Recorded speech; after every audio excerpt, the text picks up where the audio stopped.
नमस्कार, आप देख रहे हैं इंडिया न्यूज। मैं हूं आपके साथ अर्चना गुप्ता। उत्तर प्रदेश में जिस तरह से एक के बाद एक अपराध बढ़ रहे हैं, उससे राज्य की कानून व्यवस्था को लेकर कई तरह के सवाल खड़े हो रहे हैं।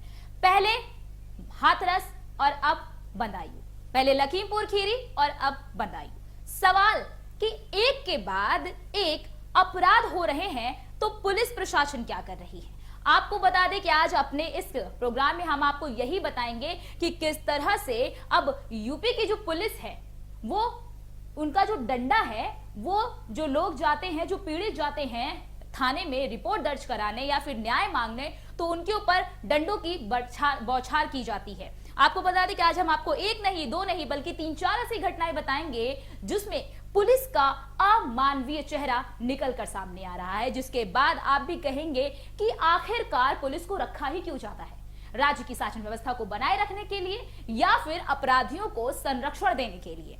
आपको बता दें कि अभी हाल ही में लखीमपुर खीरी में एक घटना हुई, जिसके बाद लगातार प्रशासन जो है वो सवालों के घेरे में घिरती गई। 2 सगी बहनों के साथ कुछ आरोपियों ने आपको बता दें कि बलात्कार किया। बलात्कार करने के बाद फिर उनकी हत्या कर दी। ऐसा बताया जा रहा है कि पहले से ही जो 2 लड़कियां थी वो आरोपियों को जानती थी, उनके साथ उनके संबंध थे और उनके साथ वो अपनी मर्जी से गई। और ये भी कहा जा रहा है कि बहला फुसलाकर जो आरोपी थे वो उनको लेकर गए और वहां पर उनके साथ आपत्तिजनक हरकत की, या यूं कह लीजिए उनका बलात्कार किया। और उसके बाद जब उन्होंने शादी करने के लिए कहा तो उनकी हत्या कर दी। और इस हत्या को आत्महत्या की शक्ल देने के लिए उनको पेड़ पर टांग दिया गया, जिसके बाद जब ये घटना उठी तो आग की तरह फैल गई और लगातार पुलिस प्रशासन के हाथ पैर जो है वो ठंडे पड़ने लगे। आपको बता दें कि पीड़ित के जो दोनों बहनें, जो दोनों सगी बहनें थी, उनकी मां का रो रो के काफी बुरा हाल था। जब जो मीडिया थी उनके घर पे गई और तुम उनसे पूछा कि इसमें पुलिस प्रशासन ने उनके लिए क्या किया, तो आपको बता दें कि कई चौंकाने वाली चीजें सामने आई हैं। कि पीड़िता की मां का कहना है कि जब वो पुलिस थाने में अपनी बेटी की गुमशुदगी की रिपोर्ट लिखाने गई तो पुलिस ने पहले तो रिपोर्ट लिखने से मना कर दिया और उसके बाद देखिए कि पीड़ित के माता और पिता दोनों को मारा। कहा कि मुझे नहीं पता तुम्हारी बेटी कहां है। तो आखिरकार पुलिस प्रशासन कर क्या रही है? यही वो कारण होते हैं जिसकी वजह से लोगों का पुलिस प्रशासन के ऊपर से लगातार जो विश्वास है वो घटता जाता है। और यही कारण है कि लोग सोचते हैं कि हम असहाय हैं। ये घटना यही नहीं घटी। आपको बता दें कि जब इस मामले ने तूल पकड़ना शुरू किया तो उसके बाद पुलिस प्रशासन भी सख्त हो गई और सख्ती से जो आरोपी है उनको ढूंढना शुरू कर दिया, जिसमें से 4 आरोपी को गिरफ्तार भी कर लिया गया है और उनसे पूछताछ भी की जा रही है। आपको बता दें कि मामला ठंडा भी नहीं हुआ था कि बदायूं में हाथरस जैसी घटना की पुनरावृत्ति हुई, जिसके बाद फिर से सवाल का जो है एक लिस्ट तैयार हो गया। आपको बता दें कि बदायूं में एक 15 वर्षीय आदिवासी लड़की की पहले तो रेप की गई और उसके बाद फिर उसकी हत्या कर दी गई। जब पुलिस के पास पीड़ित के माता पिता गए तो उसकी सूचना तो वहां पे दी गई। आपको बता दें कि पुलिस ने क्या किया कि बिना माता पिता के परमिशन के, यानी कि बिना उनकी रजामंदी के ही बेटी के शव को पोस्टमार्टम के लिए भेज दिया गया।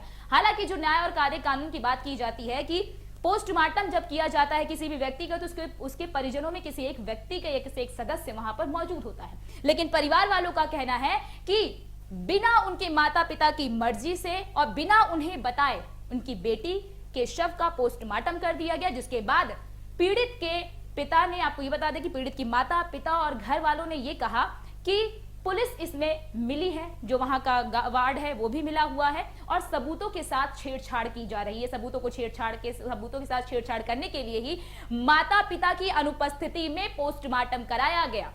आपको बता दें कि जिसके बाद पुलिस वालों का ये कहना है कि लड़की के जो कपड़े मिले हैं उनसे ये पता चला है कि पहले उसके साथ रेप किया गया, फिर उसकी हत्या कर दी गई। तो सवाल ये होता है कि बिना माता पिता के उपस्थिति में पोस्टमार्टम कैसे कर दिया गया। आपको देखिए, इसी से मिलती जुलती घटना बताते हैं। आपने देखा होगा कि हाथरस काफी चर्चा में वो घटना आई थी, काफी चर्चा का विषय भी बनी थी कि किस तरह से पहले दलित लड़की का जो है वो रेप किया गया और रेप करने के बाद बिना माता पिता की अनुमति के ही उसके शव का अंतिम संस्कार कर दिया गया। इसकी तो काफी तूल भी पकड़ा था।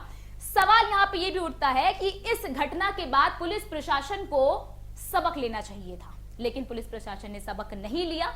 फिर से उसी तरह की दूसरी घटना की पुनरावृत्ति हुई। आपको बता दें कि अब जिस तरह से मुआवजे को हर राज्य की सरकार ने अपना एक ये कह लीजिए एक जो है शस्त्र बना लिया है कि मुआवजा देकर किसी भी पीड़ित के परिवार का मुंह बंद कर दो।